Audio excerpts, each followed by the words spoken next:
Welcome to Stageworthy. I'm Phil Rickaby, the host of this podcast. This is episode 323.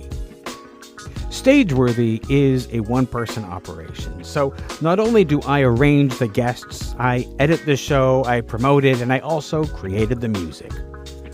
I also shoulder all of the financial responsibilities for keeping the show going, so if you enjoy the podcast, please consider supporting it. There are a few ways you can do that. If you listen on Apple Podcasts or Spotify, you can leave a 5-star rating. And if you listen on Apple Podcasts, you can also leave a review. Those ratings and reviews do help new people to find the show. If you want to keep up with what's going on with Stageworthy and my other projects, you can subscribe to my newsletter by going to philrickaby.com/subscribe. And you can also leave a tip for the show by dropping some change in the virtual tip jar. I will put a link to that in the show notes, which you can find on the website or in your podcast app. But one of the most important things that you can do, even more important than ratings, reviews, or even financial support, is to share it on social media. Even a retweet helps. You can find Stageworthy on Twitter and Instagram at StageworthyPod, and you can find the website with the archive of all 323 episodes at StageworthyPodcast.com. If you want to find me online, you can find me on Twitter and Instagram at Phil Rickaby, and as I mentioned, my website is philrickaby.com. My guest this week is Natércia Napoleão. Natércia is a multifaceted Brazilian theater artist and community advocate living in Alberta and creating site-specific theater, dance theater, multimedia performance, television, musicals, and a wide range of classical and contemporary theater. Here's our conversation.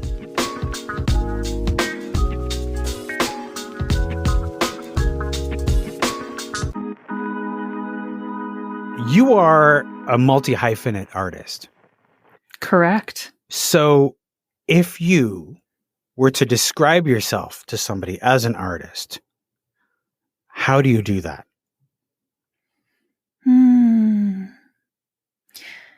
It's so funny because I've grown to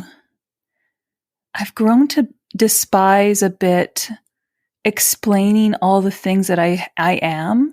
And I've tried to investigate why I don't like that. And it's because it's tied to this theory that I have that our industry teaches us. I wrote about this in an essay that was published. It teaches us to think of our practice and more than just ourselves, our outlook to one another in a very vertical fashion. For example, we have an expectation that a performer will spend the rest of their lives perfecting performance. But we don't, in my opinion, I don't think we give enough room to one another to be multiple things at the same time with full permission. I think we hold back on that permission ever so quietly sometimes to go, how dare you? I do. I sometimes I wonder if we give ourselves horizontal permission to travel around, meaning that a performer could be the lighting designer. The lighting designer could be the director. The director could be a musical director. A director could be a performer. Yeah. Now, I travel between all of these things, and I think I'm only starting. So I consider myself a very fluid artist. And when I arrive at each discipline, I'm fully committed and I feel at home. Yeah. There's the interesting thing in what you're saying, and back when I was in theater school in ancient times, when I was in theater school, they essentially told us not to be like, if you did anything other than be an actor, don't tell anybody. Is essentially what they told us. Like, if you were an actor and a writer, maybe just tell people you're an actor. Don't mention being a writer. If you're an actor and a stage manager, don't mention that you're a stage manager. Like, just be an actor. And in fact, pretend that you don't have a day job. You know, there were all these like things like just don't don't allow yourself to have things outside of acting. I think we've come a long way since then, but I think you are right about how we treat the hyphenates, right? Yeah, I would say so. Maybe it's just a product of being older too, or getting older, but I feel that permission is more and more being birthed out of myself, and I'm less and less reliant on confirmation from the outside. And that's a very different feeling. It also makes me stand on my own 2 feet and be grounded in what I'm doing. And while I appreciate discourse and criticism, I'm not as moved as I used to be when I was in my younger 20s, let's say. I think there's also something about as we get older, we are less, what's the right word? I think honestly, as we get older, we give fewer fucks, and eventually we want to claim who we are for ourselves and not play a role for somebody else. I don't want to pretend that I am not all of the things that I am anymore, and that I can do all the things that I want to do. So as I have gotten older, I am unabashed. I unabashedly talk about all of the things that I do, that I want to do. Rather than just hide them. But for me, that was a journey to get there, because I spent so long, when I was in theater school, like I said, being told, don't talk about those things that are not acting. Wow. And you know what? I was about to ask if we can swear on this thing, and I'm so glad that you read the word. I love it when the host models the swearing so that we could do it. Thank you. But there is something about I think also, as we get older, modeling the behavior of being able to claim all of these things for people who are younger. Yeah. Right? Yeah, just absolutely. like being able to be all of these things and just sort of show them that you can do it and you don't have to hide it. And the other thing that I would add to that, this is a conscious discovery that I made. I just wrote my first play, and the reason why I don't think I could have written this play or even been in a place where I'd want to is because, and I think playwriting is really just an example of a discipline within the umbrella of theater, but these extracurricular activities, I'll call them that, these extra disciplines were always put in my way as something someone like me would have to do. So, Natércia, if you want to get here in your career, I'm sorry to say, but you're going to have to become this kind of artist, and you're going to have to do this in order to be taken seriously or to get this person's attention, this company, this institution. And over time, that created resentment for whatever that thing was. So I didn't have this natural wonder or curiosity to direct, to be a dramaturg, to be a choreographer, to be a playwright, to be a producer, because it was always something positioned that I had to do. And so my biggest thing for when I'm teaching now and mentoring others is I never put it that way. I never put it that way. And I think I'm now undoing that for myself. Yeah.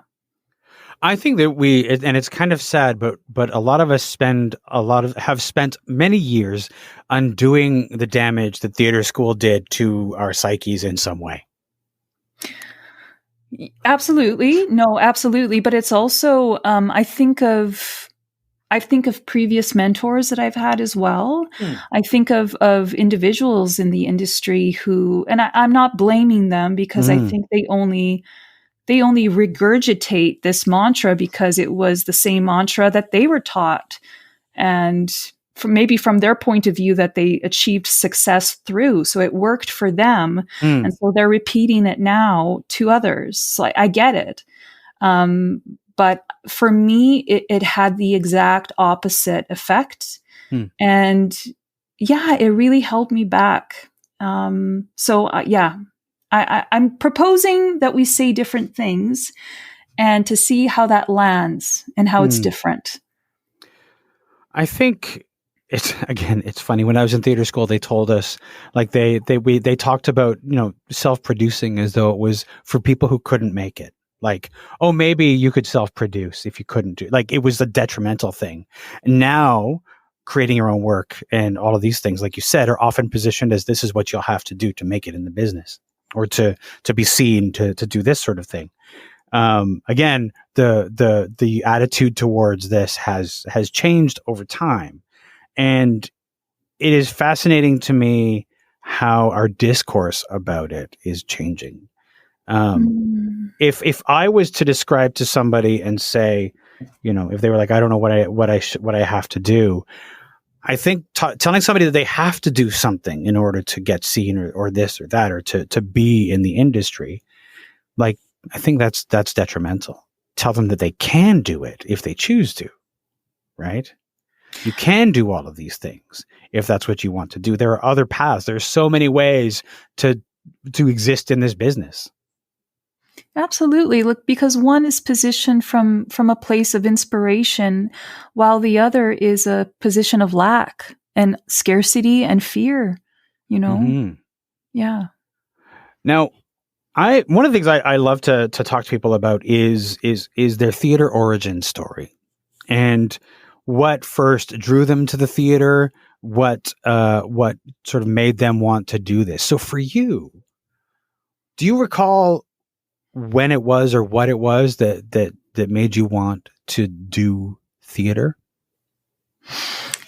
Yeah, I think I do. And I would parcel it out into two stages. One of them was when I was really young. I'll mention later a play that I just wrote called Michener Park, and it's based off of a real place. And a memory that's not in the play that I hold really dear to me is when I was about 6 or 7 years old. I remember the exact spot I was standing in, the weather outside, my surroundings. And in a very innocent way, I looked up to the sky, and I think I was addressing God, or what I thought God was. And I actually tilted up my head to the sky, and I might have put my arms out, and I said, I would like a voice. Give me a voice. And I remember that. I really remember that. And I feel like something happened in that moment. And of course, as you know, I'm a theater rat when I describe something like that, and it's very theatrical. Yes. But it truly is how I remember it, without any embellishment. It really felt powerful to me. So anyways, but however, I was also a late bloomer in terms of theater. And this is such a cheesy story, but it's the truth. I was set to go into post-secondary to be a visual artist. I really loved collage work. I loved Robert Rauschenberg's work. And I was doing really well as a visual artist in high school, and I thought that this was my pathway. And let's see. So Moulin Rouge had come out. This was like beginning of like the era of movie musicals coming back. This was a long, long time ago. And Chicago, the movie musical, had just come out. And there was this scene of, I think it was one of the Roxy numbers. And she was being held up in the air. And I looked at that. I looked at this whole thing that was happening right in front of me. I think I was at the movie theater by myself too. And I said, it was like a lightning bolt hit the top of my head. I don't think I slept that night because the thought was, oh, I could do that. I could do that. I don't know how, but I'm going to do that. And I was very sure about it, resolute. in fact. And so I dropped my application and I put in an application into a musical theater program. And Phil, I had nothing on my resume. Not one thing. No, I had nothing. Yeah. I got into the program and the rest was history. Yeah. You know, what's interesting about that is when I was in theater school, everybody in my class had been doing theater in some way for years, whether it was in high school, amateur theater, all this sort of stuff. There was one guy in my class who came in and he'd done nothing. And our acting teacher loved him. And our acting teacher loved him because he didn't have bad habits. He hadn't developed any like mugging for the audience or bad acting habits. He was like this pure thing that could be molded into a good actor and nothing had to be broken down. So there's something about the actor that hasn't done anything. But going into a musical theater program, did you feel that was something that, without having anything on that resume, was that treated as a detriment, or how was that treated when you were in school? I don't know. I feel like there was a lot of new people around me too. I didn't have anything on my resume. That's true. But I recognized a natural storyteller ability, and I've always had the value that, I'm an actor first in everything that I do. And I believe that this is the secret to musical theater that a lot of people don't realize, is you must be an actor first, or else you're just going to be, I think it was Kelly Robinson who used to lead the theater department, the programs at the Banff Centre. And I attended a short-lived program that was there. And he criticized a lot of training institutions for musical theater because they in his opinion at the time, he said, they just breed showmanship and not actors. You need to be an actor first. And the minute he said that, I was like, oh my gosh, this is exactly what I've always thought. And so I always considered myself a performer first. So I felt when I attended school for the first time doing musical theater, I felt very affirmed that I was on the right path. Within my first year, I was shortlisted to play Tracy Turnblad for the Mirvish Hairspray production. I didn't get it. But things like this kept happening. And I mean, my path from there on was not perfect by any means. But again, within a year of deciding to be a performer, to have that happen to you is quite surreal. So, yeah, I don't know. I found my way. Yeah. That idea of being an actor first, a performer first, I think that's, I think everybody has worked with either a playwright or a director or producer who has not done what an actor does. And then they've also had the opportunity to work with one of those positions where they have been an actor. And the experience is always so much better with somebody, no detriment to some very successful people who have made their careers never being an actor, but there's something about having been an actor that allows you to understand what's happening on the stage in a way that you wouldn't if you had never acted. Oh, 100%. Yeah, absolutely. I'm starting to feel this too as a Phil Aiken would say, don't say emerging, say early in craft. So in honor of Phil, I'm going to say early in craft. As an early in craft producer, I've taken away a lot from that because, it's quite a humble position to be in, right? Like let's think of a company and the managing director in the office who's, probably one of the people who doesn't get an opening night card because the company doesn't think of them as being a part of the process, but in fact, they're integral to the process. So I highly recommend, and I would inspire anyone to explore producing, because it really gives you this well-rounded bird's eye view of the industry and all the people that make things happen. And But anyways, going back to performing, yeah, I carry that with me in every role, and I'm very grateful for that. I think that you're right about being a producer, and I think that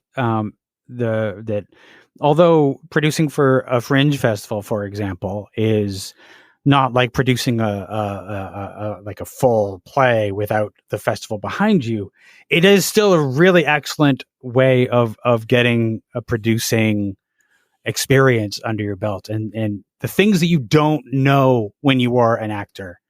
I think everybody should, I think, just to build on what you were saying, everybody should take the opportunity to try everything once. I think that's so great. I'm having a lot of fun. I'm having a lot of fun picking up my chair and sitting in a different little spot on the table and just seeing how that feels too, right? Assessing whether you quickly find out if it's for you, if you could do it again, what you would improve upon next time. And maybe there might be some roles that I would try out for the first time and go, thank you, but no thanks for the future. I have yet to find one of those because I really, truly love them all for separate reasons. But I don't know. It's possible that something in the future might make me think that way. Sure. I think it's great to give it a try, though. Like, then that was certainly not for me. Yeah. Let's talk about Missioner Park. Mm-hmm. Tell me about that play, and it's your first full length play. So I want to talk about not just what it's about, but the writing process. Oh yeah, absolutely. I want to be careful because I don't want to give away.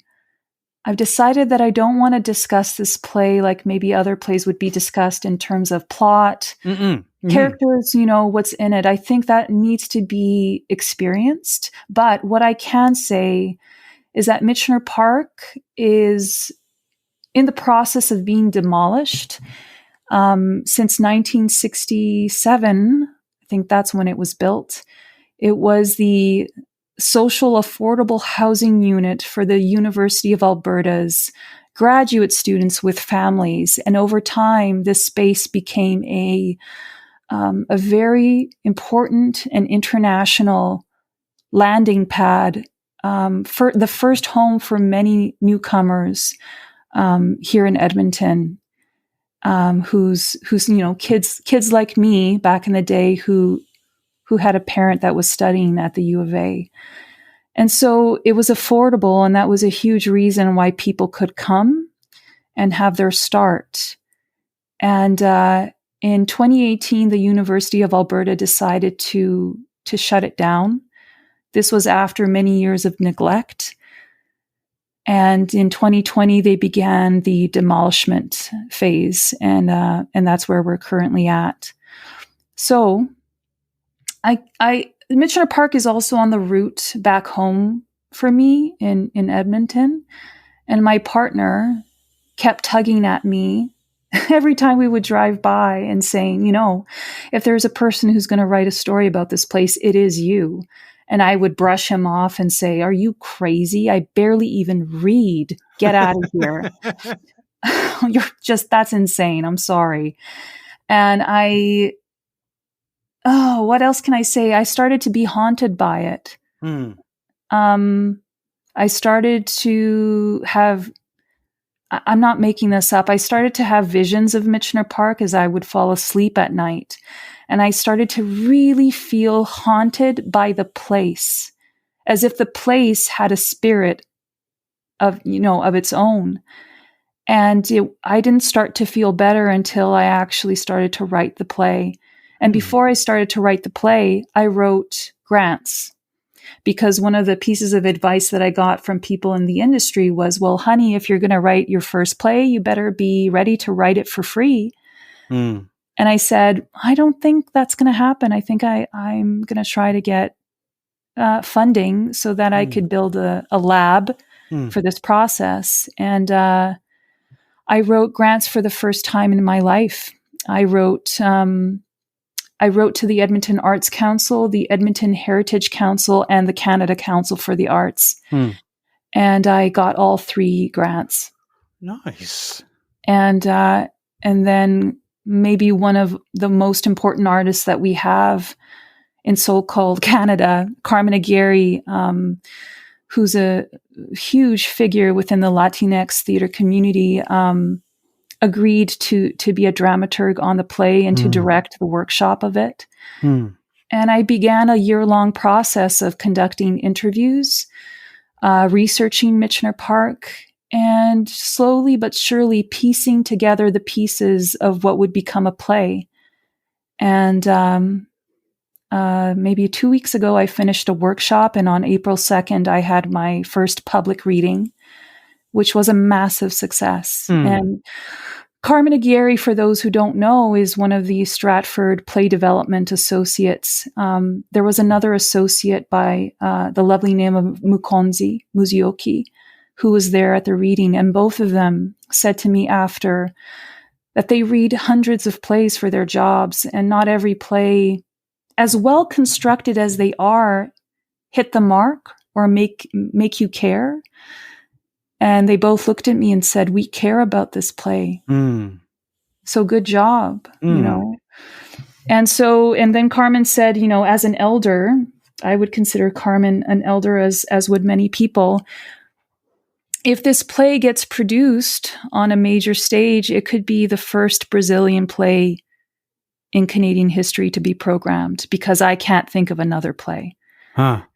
And so I think that the future is bright. Yeah. Nice. In terms of the writing process, you talked about interviewing people and talking to people. As the play gained form, what surprised you about where it was going that you didn't expect?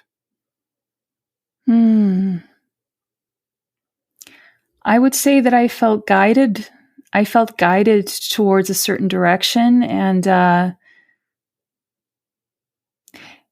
it's a one-person show, but it also feels like a full house on stage. And I don't want to explain further than that. I just feel like I've achieved. I mean, this is not a new concept, right? That, you know, there's a lot of established playwrights that say, write and get down to the specifics in your play. And the more specific you are, the more universal it will be. Yeah. And so absolutely. I think I had moments, probably a classic rookie mistake, when I was writing the play thinking, who's going to care about this?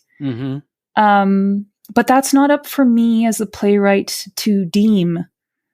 I discovered it's really not for me to say. It's just my job to write it and present it, and the audience will let me know. And so far, the feedback I'm getting, to my surprise, is that this goes well beyond Edmonton, University of Alberta, Alberta. Yeah. The idea of specificity is I think, like you said, the rookie mistake of thinking, oh, who's going to care about this? I need to make this universal, quote unquote.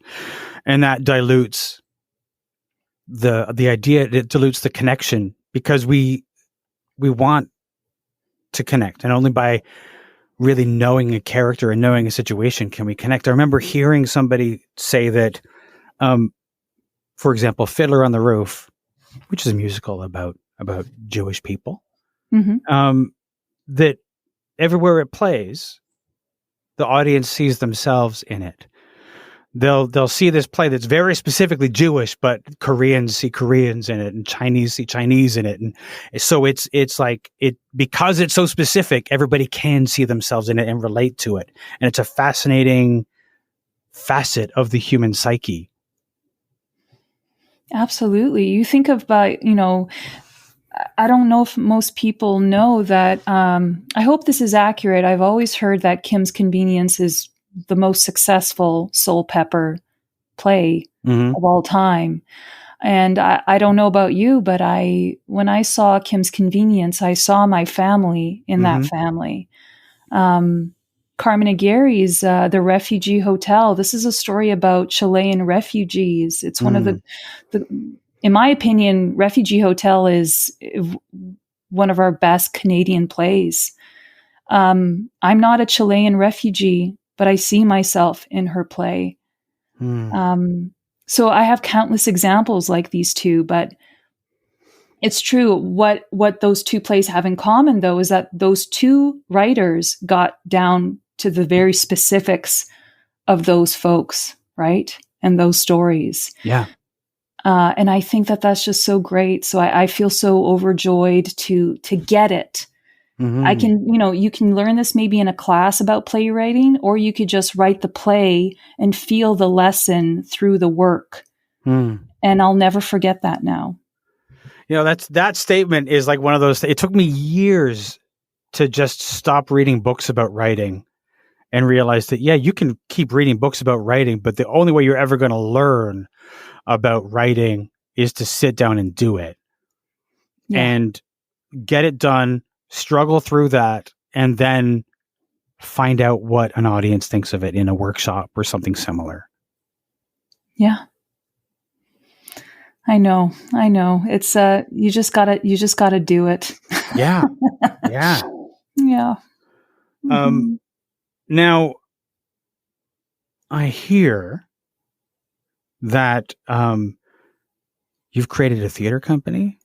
Oh my God, Phil, don't. We have to keep this between ourselves. Okay, it's just between you and me. Just between you and me, please. Okay. Tell me about it. Tell me about your theater company, and we won't tell anybody else. Okay, please. So when I was producing this workshop of Michener Park, there comes that moment when you receive your contracts from Canadian Actors Equity and Associate Designers of Canada, and there's this little line that says artist or company. And I thought, ooh, this is interesting.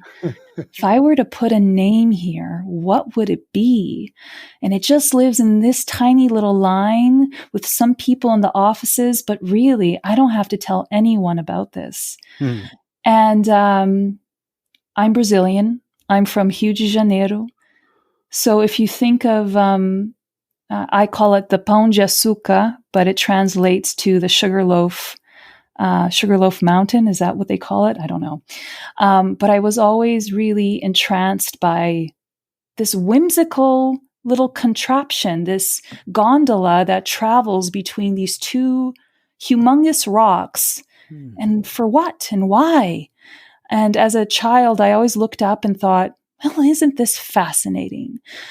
And sure, there's a pretty view up at the top, but this is the image that came to me when I was thinking of what my company name would be, because I also thought about, at the same time, what it's like to be an Albertan artist and to be an immigrant artist and to have toughed it out here for close to 20 years. And in 20 years, you see a lot of people come and go.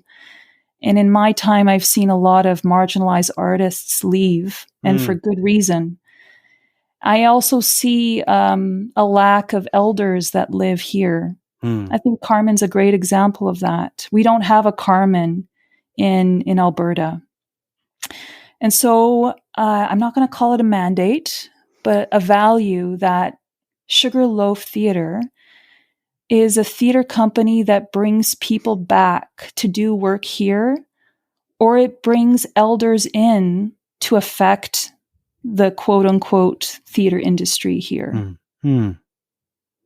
And let's face it, Sugarloaf, I'm an original Sugarloafer. That just sounds like a 90s punk band name that I really like. Like I could see that on a t-shirt. I would 100% get that t-shirt. I would 100% get that t-shirt. I know. I'm an original Sugarloafer. I like the sound of that.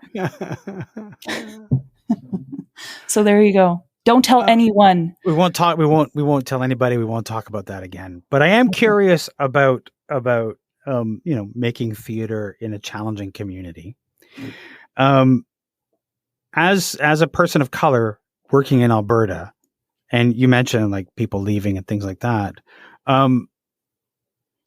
What do you see in for the future of theater in Alberta? Oh, I hope it gets better, but I honestly don't know if I'll if I'll be around and if I'll be around enough as I have been in the past, because I'm getting a lot of opportunities elsewhere. But I do wish that the circle can be widened, because I can only speak for myself. I think a lot of the reckoning that we've been experiencing in theater, for me, my own values about it have been to widen the circle. I have never intended to extinguish anyone from a community. I don't think that that's right. But I feel a keen resistance to do that here. I feel like there's a lot of gatekeeping tendencies that still happen in Alberta. And we could really benefit from letting that go. I just don't know on an individual level how ready individuals are here to do exactly that. But I have a hope that we will get somewhere. Yeah. It's years ago, I toured a show across Canada. We went to the Edmonton Fringe. And as I recall my time at the Edmonton Fringe, I don't recall a show at the Fringe that had people of color in it. And I don't know if that's changed since I was there, because like I said, it was quite a while ago. But my sense of Fringe in Alberta, and it's some other places too, is relatively white. Yeah. I know my brother spent some time in Alberta, and it is the only place in Canada where he was freely called the N-word. Oh, wow. Yeah. I'm not the only place. Unfortunately, I'm not surprised about that. Yeah, I would say that we have some really backward points of views here, and also just there's a lot of fear, I think, of. I'm sorry to be so repetitive, but it is. There's a fear of just widening the circle, pulling up some extra chairs, and genuinely showing people the way and letting them in, and it's very unnecessary. And some days, Phil, I find it very comical, because I think that a lot of my colleagues would really benefit from working with different people and not being so segregated. This is also appeared in the same essay I referenced earlier, but it's a very colonial mentality to say, "Oh, okay, Phil, you want to do this? Great. There's this patch of land on the edge right over there. Why don't you go pitch the tent of your theater and do what you need to do right over there? Great. Have a great day. Bye." Instead of meeting people in the middle space and creating together. And so if I had to describe the Edmonton Theater, I won't call it a community. I'm just going to say Edmonton Theater. I would say that everyone is in their own respective club. And that's anathema to a community. That's why I don't call it a community, because that's not how you build a community. No, So, I think I don't think that that's unique to Edmonton. I don't think that's unique to Alberta. I know, I did an essay on this podcast a few weeks ago about the quote unquote theater community and how we would talk about it, but it doesn't really exist. I think that there are some places where people cross paths more often and are more likely to work together, but those don't stick. I think in a lot of places, what I think that keeps people from widening the circle is this outdated attitude of, if I include people, that's less for me. I have to keep my circle small, and then I can have the bigger piece of the pie. Because the more people we add to our circle, the less pie we get. And it's just so limiting. Absolutely. Yeah. And again, we return to fear and scarcity, right? Yeah. Yeah, absolutely. Well, it's a scarcity mindset, and I think that sort of lies in the heart of the idea of competing. Sometimes people will go into, say, a fringe festival and look at other companies as people they're competing against. And I, for years, have refused to see the theater world that way, because I don't think that an audience member for me means one less audience member for you. Mm-hmm. I think that there is audience enough for everyone. We just can work together to share those audiences together. Absolutely. And it's also just how we conduct ourselves too. One of the principles that I would say I'm proud of for the Latinx diaspora is that typically these are people that really value discourse. Mm-hmm. And discourse can also mean that sometimes we're in conflict, that we agree and disagree, but that's okay. And so we talk a lot and we get passionate about what we talk about, but we walk away still as colleagues, as friends. And I'll speak for myself now. I really value people who think differently than me. I mean, I think it's the reason why I'm partially a theater artist. You know, we're in an art form where part of our practice is to develop plays, study plays, put them up on its feet, discover the nuance in characters. A villain is never just a villain. It's a three-dimensional being. So how can we create more nuance? How can we infuse it into any script? How to make a script better by discovering how much more nuanced it can be. But then we forget about all of these values in our real lives with how we treat one another. And we're reaching a really dangerous point with this, in not just in theater, but in society at large. Mm-hmm. And I think it's really contradictory to what we're trying to do as theater artists. And so I really, really value a mentor like Carmen, who I have seen with my own two eyes viscerally disagree with someone, or having someone viscerally disagree with her, and she will still call them a colleague, and she will not cancel them, and she will keep them in the circle. It doesn't mean that she won't try to debate and create discourse around whatever it is, but she will not exile people, because she knows what it's like to be exiled herself because of her history of being a political exile. So I really, I want to put forward that value, and it's one of the reasons why I honor someone like Carmen. I have been that idea of I think there's the idea of discourse and the idea of debate, and these sorts of things are things that we've lost. Yeah. And I think we started to lose these things when we decided, or when it was decided, because we didn't decide, it was decided that in polite company, we did not discuss religion or politics, or, there's this list of things that you don't discuss in quote unquote polite society, in which case we've unlearned, by avoiding these things, how to have difficult conversations. Mm-hmm. And that just essentially keeps us from having them and throwing up our arms and refusing to have them, because now we're uncomfortable. Oh, yeah. Yeah. And we're weaponizing that word too. I'm uncomfortable can quickly shut down a process that needs to happen. Right. So I'm one of those people that I try to stay away from saying that we're going to create a safe room. I don't really think I believe in trigger warnings for shows. I think we're starting to approach a time when we're forgetting our own agency as human beings.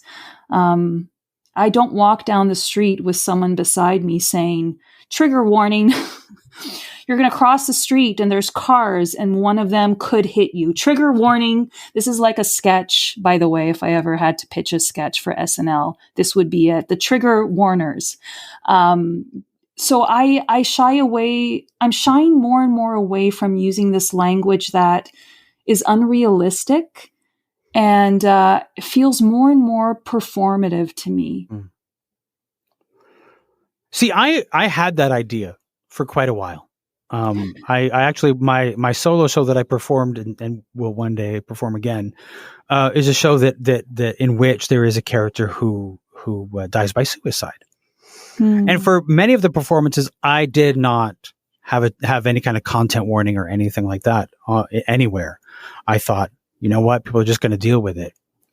And then I spoke with a number of people for whom when that event happens in that piece, the people, their own trauma from people that they have loved and known who've died by suicide prevented them from experiencing the piece. Now they were taken out of it. And so for me, it became important that, because I've been in that spot, to let them know that, to let people who might have difficulty with that this is going to happen. You can brace yourself. I don't have to tell you when it's going to happen. I don't have to tell you exactly what happens. But you should know coming in here that something that may take you out of the play, if you're not prepared for it, is going to happen. Because I don't think that it serves anybody to be taken out of the performance in that way. This is so fascinating. And remember when I just said that I love discourse and I love finding people who disagree with me on something? Mm-hmm. This is perfect, Phil. I would argue and thank you for explaining that on your end. I feel the opposite when I am given a trigger warning. I feel like that takes me out of the show. And by the way, of course, I've also seen shows where I didn't know what was going to happen. And there's one in particular that really did give me the not just a regular cry, but I'm going to call it a scary crying, momentum, billowing from me, and to the point where I didn't know if I could contain it and not disturb the people around me. But to be honest with you, I look back to that show and other shows that have done this to me, and I wouldn't have changed a thing. I really wouldn't have. So I'm open, but I still have not been convinced fully about trigger warnings. See, I do think they can be overused.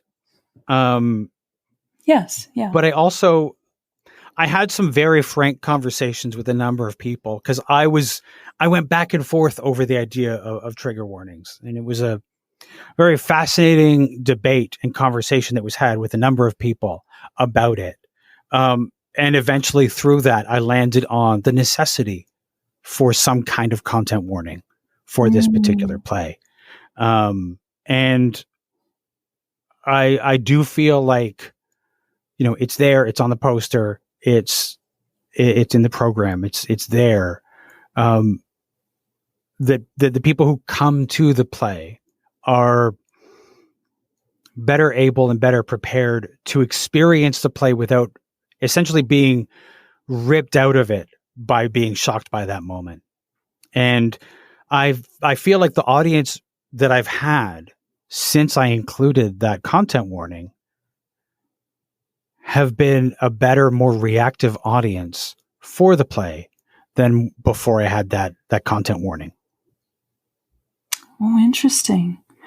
You just made me think of an experiment that I would love to do. What if we created a show, and in the lobby we had one of those big, maybe drawing pads that has a cover to it, so you can flip it over to see what's on the next page.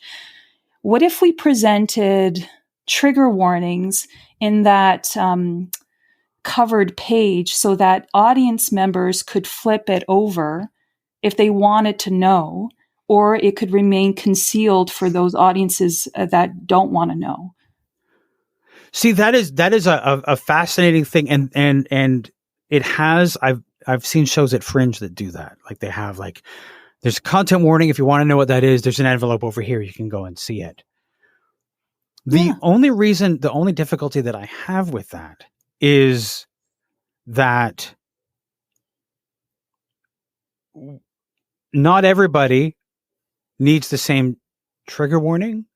So, for example, for myself, I don't need a trigger warning for sexual assault in a play. Mm-hmm. But I know people who do. I appreciate a trigger warning or a content warning about suicide. And therefore, that's something that I want. But now if you tell me there's a trigger warning, if you want to know, you can go over here. Now I'm like, okay, what do I want to know? What do I need to know? Does that mean that there's a suicide in this? Does that mean that there's sexual assault? What does it mean that's in this?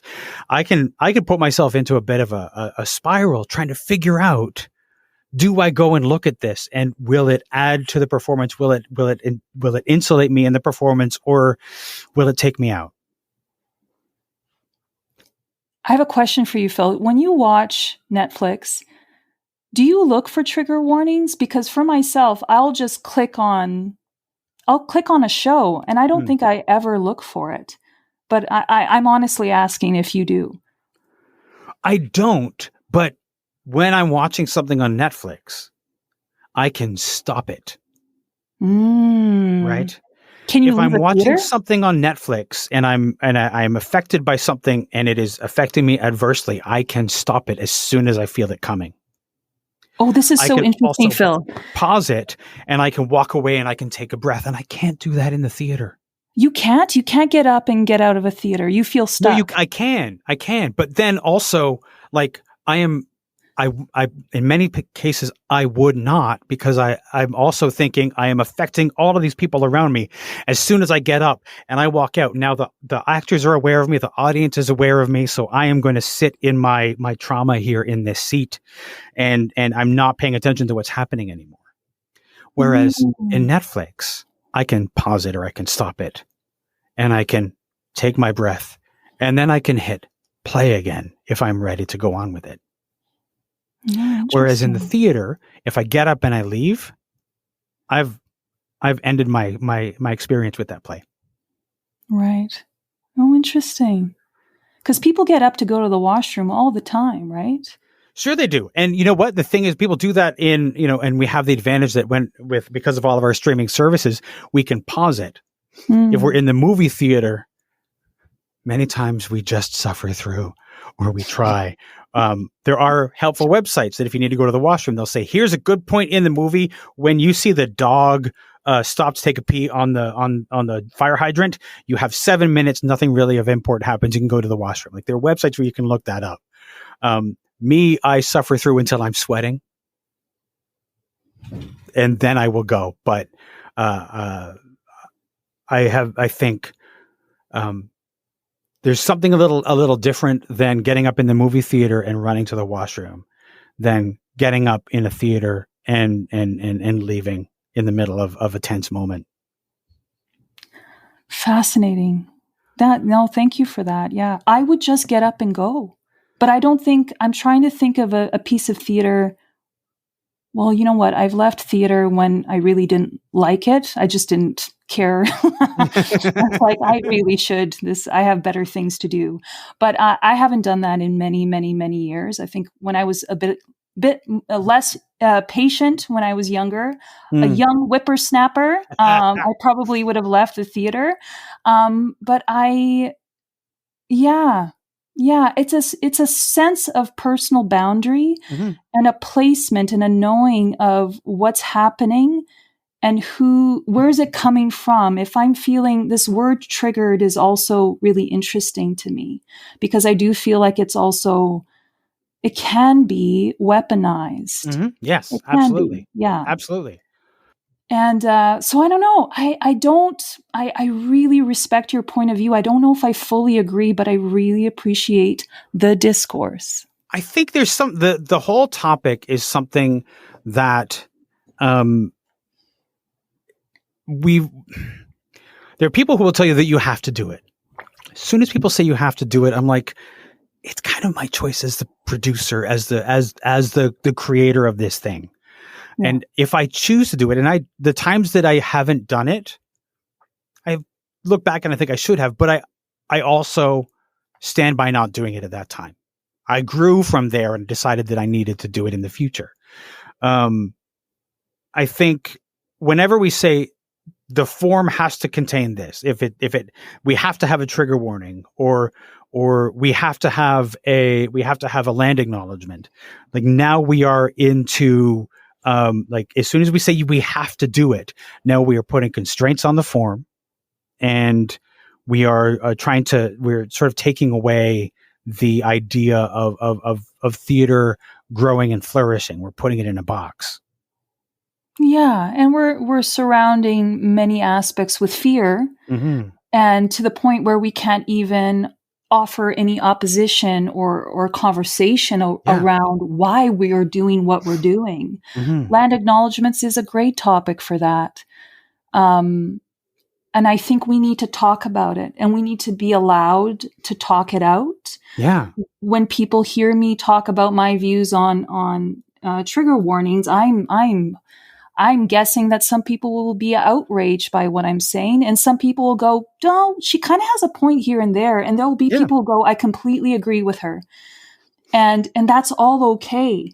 It's all okay, but I will always fight for the discourse around this, and as someone who's slowly inching into leadership, I would really like to foster a space where we can have these conversations. And as a team, as a creative team, we can arrive at our choices mindfully instead of arriving at them through peer pressure or a sense of, well, we just have to do it. It doesn't matter what we think. I think that's incredibly empty, performative, and it's not doing anything for the art form. Yeah. And it goes back to, us forgetting and not being able to have difficult conversations. The idea of whether to have a trigger warning or not, or a content warning is some people have very strong opinions about. And so it's important that we learn to have the conversation without hysterics. I hate that word, but without shouting, without being over the top, without ultimatums, and like come to like an understanding about whether we are or not. Of course. And we need to hear each other, right? Yeah, like as absolutely. I'm hearing you push back on me, I'm sitting here going, thank you. Thank you for the discourse. Thank you for pushing back. Thank you for not swallowing your disagreement and voicing it, because I'm now intrigued and I'm fascinated. And I trust, Phil, that you're a person who would do this again. And thank goodness that you would. Absolutely. So, I think, I think it's like I said, when I said that there was some very lively conversation back and forth about this, when I was talking about it, I'm not kidding. And there were people who had some very good points on both sides. And I think that it is something to be discussed. Like almost everything in this industry, we should be discussing it. And even if it makes us uncomfortable, we should be having the conversation. Especially if it makes us uncomfortable, we should be having the conversation. Of course. And I think we will get there when we model and we teach each other through example after example that we can do that without canceling each other, without exiling each other. We need to have the space to talk. And, I'll also add this. I think a lot of my current views are from the position of being a creator myself. And so I had to travel through this when I was writing Michener Park and contemplating maybe rewrites that need to happen, potential rewrites, and, creating a company and going, well, what do I think? Where would I like to start? Because as the playwright, I think I have a big voice in that. I think I have a huge voice in determining whether my play will have trigger warnings. Yes, absolutely. Absolutely. Mm-hmm. This has been a great conversation. I want to thank you for having it, and thank you for coming on the podcast. Thank you so much for having me, Phil.